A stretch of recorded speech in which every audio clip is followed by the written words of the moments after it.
모든 걱정 잊어버려 새로운 날이 오니까 사랑으로 가득 찬 마음 서로를 생각하며 살아 함께하는 이 순간.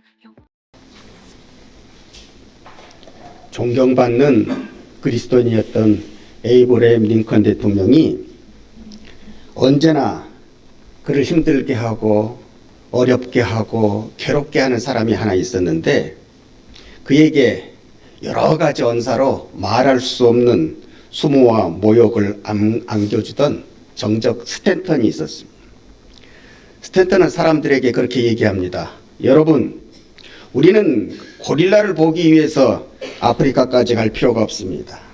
일리노이의 스프링필드에 가게 되면 거기서 오리지널 원종 고릴라를 볼 수가 있습니다. 이렇게 얘기하면서 링컨의 외모를 두고 욕되게 했습니다.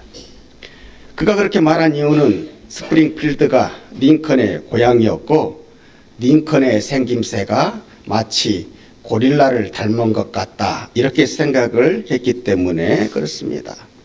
사실 이 외모에 있어서 이 링컨 대통령도 그렇게 자신 있는 분이 아니어서, 여러분이 알고 있는 수염을 기르는 링컨 대통령의 모습은 링컨 대통령이 어느 날 한 소녀로부터 편지를 받습니다. 모습이 너무 매섭고 날카롭고 무서운 것 같으니 수염을 기르시면은 좀 더 온화해 보일 것 같습니다 라고 하는 한 소녀의 편지를 받고, 여러분과 제가 잘 알고 있는 그 링컨 대통령의 모습이 이제 나타나게 되는 것입니다. 이토록이나 링컨 대통령도 정적에게 외모를 가지고도 큰 비난을 받았던 것입니다. 그런 링컨 대통령이 드디어 대통령으로 당선된 뒤에 내각을 조성하면서 스탠턴이라고 하는 사람을 국방부 장관에 임명합니다. 그러자 당연히 그 옆에 있던 참모들이 들고 일어날 것 아닙니까? 아니, 그 많고 많은 사람들 중에서 왜 각하를 그렇게 모욕하고 욕하던 사람에게 중요한 요직을 허락하십니까? 반드시 저 사람은 예전에 각하에게 그렇게 모욕을 주었던 것처럼 언젠가 대통령 각하로 하여금 많은 것을 잃게 만들 것입니다. 그러니 그 사람을 그 요직에 앉힌 것을 다시 한번 제고해 주십시오. 그때에 링컨 대통령이 이렇게 대답을 합니다. 이제 그는 더 이상 저의 적수가 아닙니다. 적이 아닙니다. 나는 적이 사라져서 좋고 그가 나를 도와주니 그에게 도움을 받을 수 있어서 좋고요. 그를 용서하고 중요한 자리에 앉힌 것으로 말미암아 내가 이제 이 시간 이후로 더 이상 잃을 게 무엇이 있겠소. 그는 정적이었던 스탠턴을 용서하고 포용함으로 예수 그리스도의 사랑을 닮아내는 그러한 사랑의 모습을 실제로 자기의 삶 가운데에 나타내게 됩니다. 예수님이 십자가에 달리시던 전날 밤에 예수님께서는 제자들을 불러 모아놓고 발을 씻기십니다. 세족식을 이렇게 가지시는 것입니다.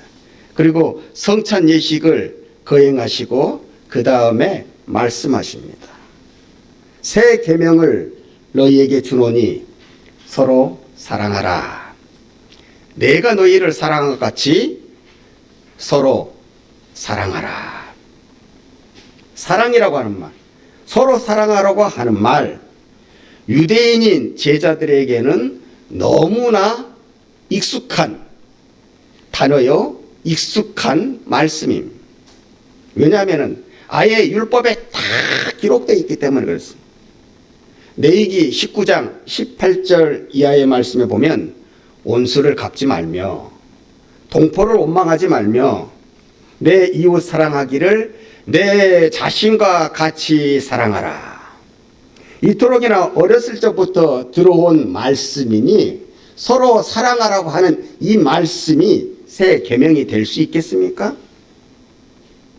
그러나 시간이 흐르면서 유대인이 율법 안에서 이해했던 사랑은 기브 앤 테이크, 주고받는 계산적인 사랑으로 바뀌게 됩니다.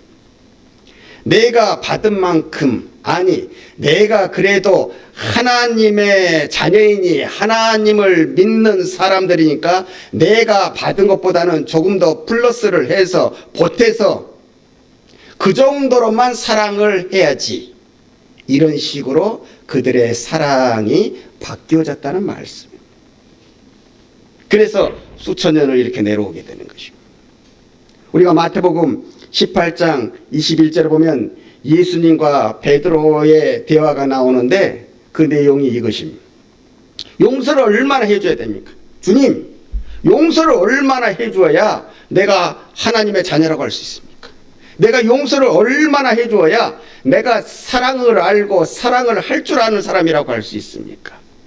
사실 이렇게 예수님 앞에 질문을 드리는 베드로에게는 이미 모범 답안을 가지고 있었습니다.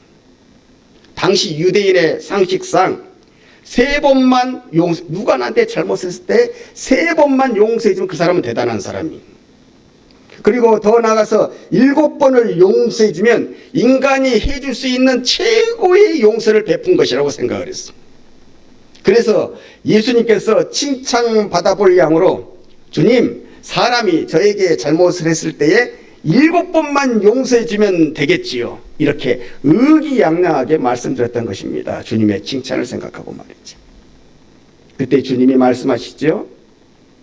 7번에 70번이라도 용서해 주어라. 이 말씀은 7 곱하기 70에서 490 무한의 용서를 말하는 것이 아닙니다.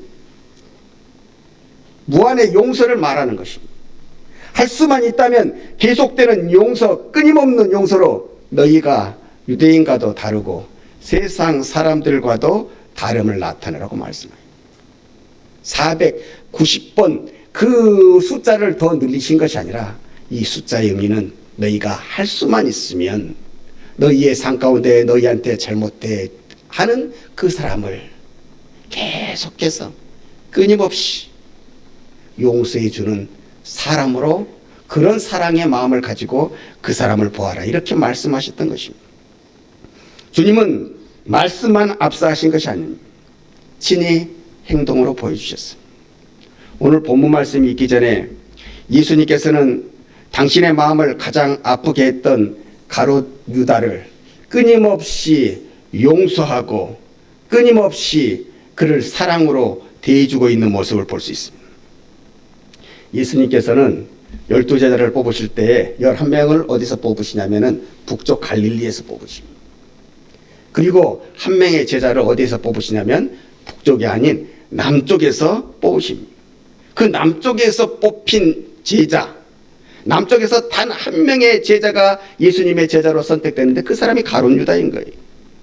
우리가 가롯 유다 할 때 이 가롯이라고 하는 것은 다른 것을 나타내는 것이 아니라 남쪽 지방, 남쪽 유대의 가롯, 그 지명을 얘기하는 것입니다. 남쪽 유대 지방 가롯의 사람 유다, 이 뜻인 것입니다.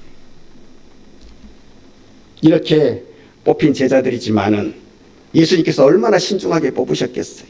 이렇게 뽑은 제자들이지만은 역시 아직은 다 여물지 못해서 예수님과 생활하는 동안 사람인지라 지방색이 안 나타날 수가 없어요. 북쪽은 북쪽 사람들끼리 모이는 경향이 있고 남쪽은 하나이니 이 북쪽과 남쪽 사이에 이렇게 눈에 안 보이게 알력이 있었다는. 그러니 주님께서도 이 남쪽에서 뽑아놓은 이 한 명의 제자에게 각별히 마음이 신경이 더 쓰일 수밖에 없는 것입니다. 행여 차별이나 당하면 어떡할까. 그렇지 않게 하시려고 예수님께서는 특별히 돈 세는 것을, 그 막중한 직무를 이 가룟 유다에게 맡기셨던 것입니다. 어떤 신학자는요, 예수님께서 가룟 유다에게 돈깨를 맡기시는 것을 보고 가룟 유다가 셈이 빠르니까 똑똑하니까 그에게 돈깨를 맡기셨겠다 이렇게 생각할 수 있지만 우리가 좀 더 깊이 생각해 보면 돈 세는 셈에 있어서 더 전문가가 예수님한테는 있었던 거예요. 그분이 누구냐면 여러분들이 잘 알고 있는 마태복음을 쓴 세리 마태인 것입니다. 더 전문적인 세리 마태가 있음에도 불구하고 돈깨를 가룟 유다에게 맡기셨다고 하는 것은 남쪽 지방에서 혼자 뽑힌 그에 대한 배려요. 어찌 되었든 너는 신복이라고 하는 신뢰를 이 가룟 유다에게 주고 계셨던 것입니다. 그만큼 믿으셨고 그만큼 사랑하셨다는 얘기입니다. 이런 유다가 예수님을 배신하잖아요. 유다가 내가 배신했다 말하지 않고 그 행동을 표출하지 않았어도 예수님께서는 이미 유다가 자신을 배신할 것을 알고 계셨습니다. 이때 보통 사람 같으면 어떠했겠습니까? 당장 주위에 알리고 내가 어찌 이럴 수 있느냐 자초지종을 따지면서 야단치실 수 있지만 주님께서는 주위한테는 다 감추시는 거예요. 이렇게 드러내어서 시시비비를 가릴 수 있지만은 주위한테는 다 감추시는 거예요. 그리고 베드로와 대화를 하십니다. 그 베드로와의 대화 중에 내가 떡 한 조각을 적셔다 주는 자가 그니라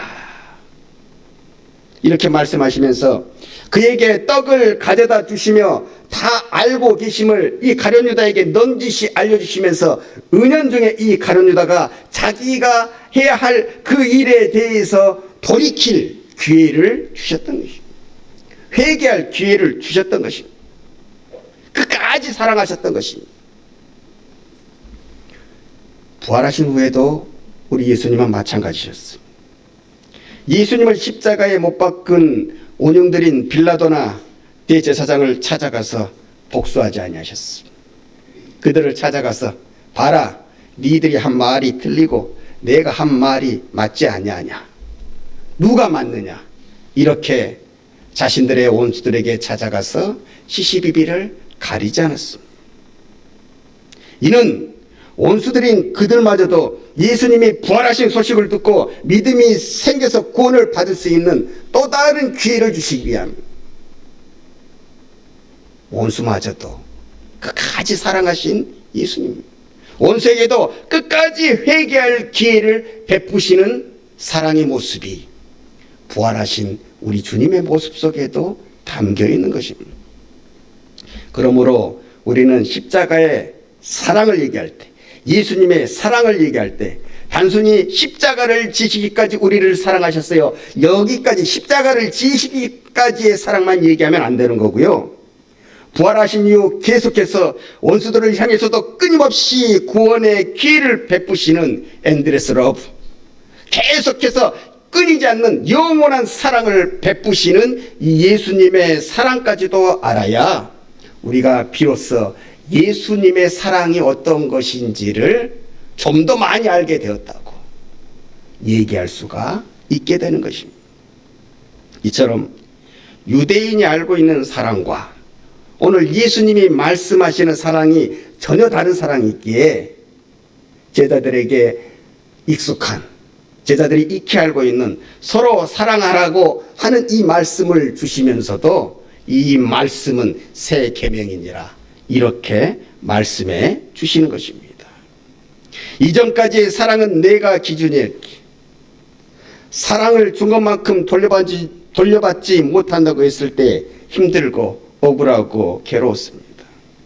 여러분, 사랑의 기준이 내가 되면은요, 사랑을 하면서도 상처받을 수 있는 것이 사람 간의 사랑이, 내가 기준이 되어버리면 내가 사랑을 하면서도 손해받을 수 있다고 한다. 내가 남한테 준 것만큼 내가 받지 못한다고, 응당한 대가를 받지 못한다고 하면 내 마음이 괴로울 수밖에 없는 것이 세상 사람들의 가지는 사랑인 것입니다. 그러나 주님이 내 사랑의 기준이 될 때 이 모든 것이 변하는, 준 것만큼 못 받아도 섭섭하지 않습니다. 마음이 불편하지 않습니다. 줄 수 있어서 감사한 것이 먼저니 손해보는 것도 감사할 줄 알게 되는 거예요. 여러분, 한번 생각해 봅시다. 자녀를 사랑하는 부모는 못 줘서 미안하지, 줄 수 있으면 항상 감사한 것입니다. 어휴, 이 녀석들 키우다 보니까 참 많이 들어가네, 이렇게 말할지라도 그렇게 말할 수 있는 그 마음은 본시 기쁜 것으로 이미 도배가 되어 있는 것입니다. 주님은 제자들을 사랑하실 때에 이렇게 사랑하셨습니다. 사랑하는 여러분, 제자들이 주님을 3년 동안 따라다니면서 가장 어려워했던 것이 무엇인지 아십니까? 먼저로는요, 말씀을 생각해 볼 수 있어요. 말씀을 제대로 이해하는 것이 쉽지 않았겠죠. 예수님의 말씀 한 절 한 절이 전에 없던 영적인 지식, 곧 십자가의 구원을 두고 얘기하시는 것이기 때문에 사실 그 내용을 완전하게 완벽하게 이해하기는 어려웠을 것입니다. 그래서 뛰어난 유대인의 랍비라고 하는 니고데모도 예수님께서 거듭남에 대해서 얘기하니까 뭐라고 대답을 하는 거예요? 예수님, 내가 거듭나야 한다면 내가 이제 부모의 뱃속에, 어머니의 뱃속에 다시 들어갔다가 나와야 되는 것입니까? 이렇게 예수님께 거듭남의 의미에 대해서 진지하게 묻고 있잖아요.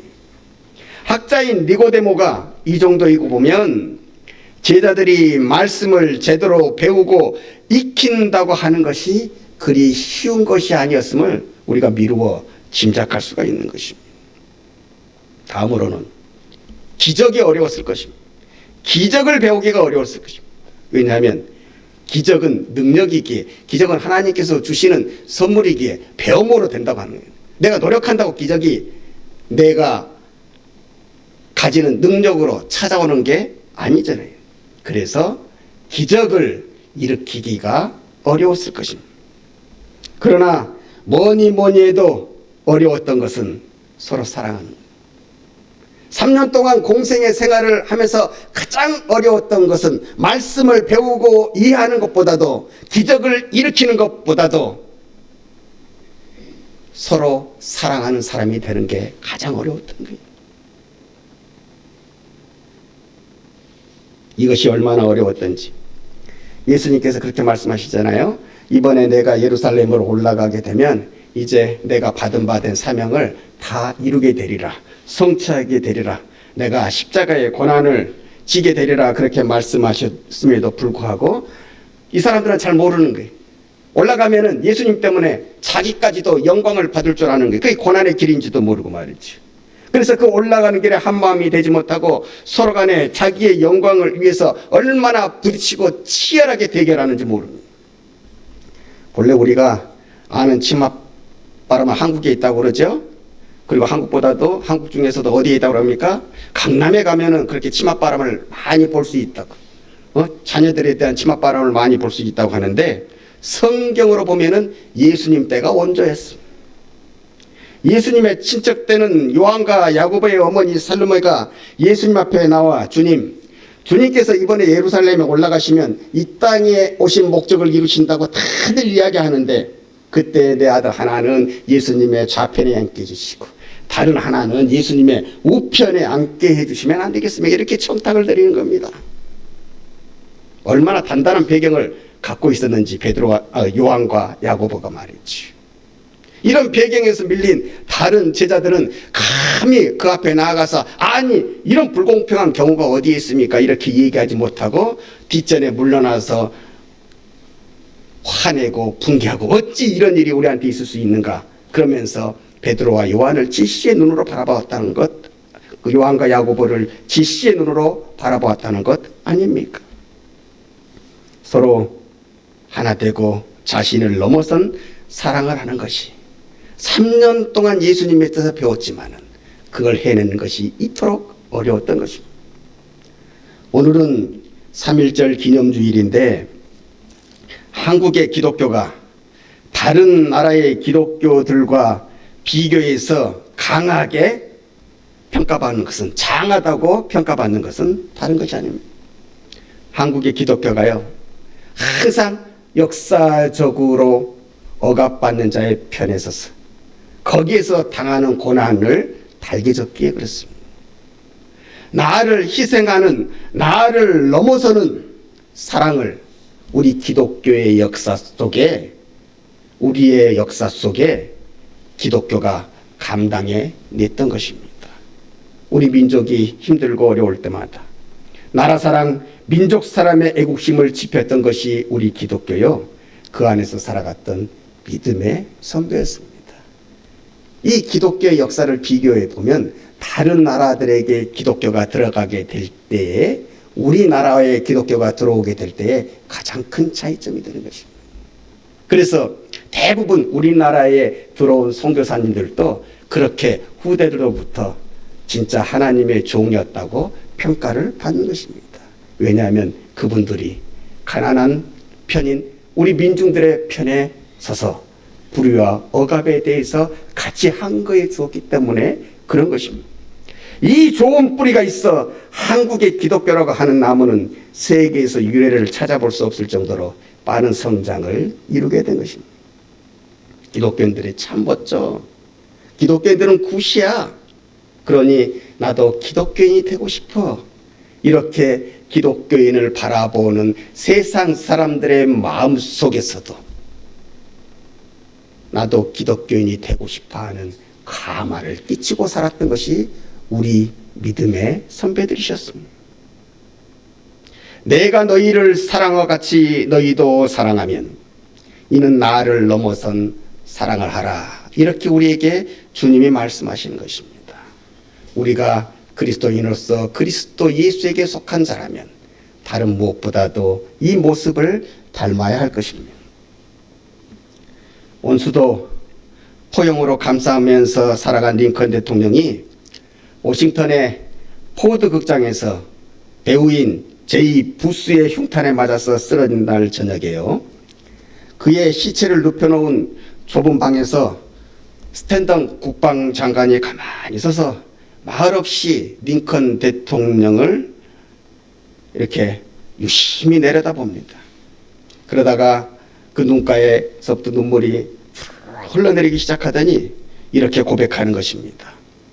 여기 세계 역사상 가장 위대한 통치자가 누워있다. 저는 여기에 한마디를 덧붙이고 싶습니다. 여기 세계 역사상 가장 경건한 대통령이 누워있다고 말입니다. 링컨은 한때의 원수요 정적이었던 사람으로부터 진실된 칭송을 받았습니다. 오늘 주시는 말씀처럼 예수님께서 우리를 사랑하신 것 같이 그도 그 말씀에 따라 자기의 정적이었던 스탠턴을 사랑하기 때문에 그 스탠턴을 통하여서 그가 하나님이 내신 이 세상의 가장 위대한 대통령 중에 하나요 가장 경건한 그리스도인으로서의 칭송을 받게 했던 것입니다. 오늘 35절 말씀에 너희가 서로 사랑하면 이로써 모든 사람이 너희가 내 제자인 줄 알리라. 우리가 오늘 주시는 새 계명으로 살아가면 굳이 우리가 우리 입으로 말하지 않아도 세상 사람들이 우리가 그리스도인인 줄을 알게 된다는 것입니다. 이 모습으로 살아갈 때 예수님뿐만 아니라 모든 사람에게서도 인정받는 참 제자의 모습이 우리의 삶 가운데에 나타나게 될 것입니다. 사랑하는 여러분들이 그 자리에 서서 여러분의 삶을 통하여서 위로나 아래로나 또한 주위에게까지 칭찬받고 하나님의 자녀로서 그리스도인으로서 아름다운 영향력을 펼치며 살아가시기를 주님의 이름으로 간절히 축원합니다. 희망의 빛이 오네.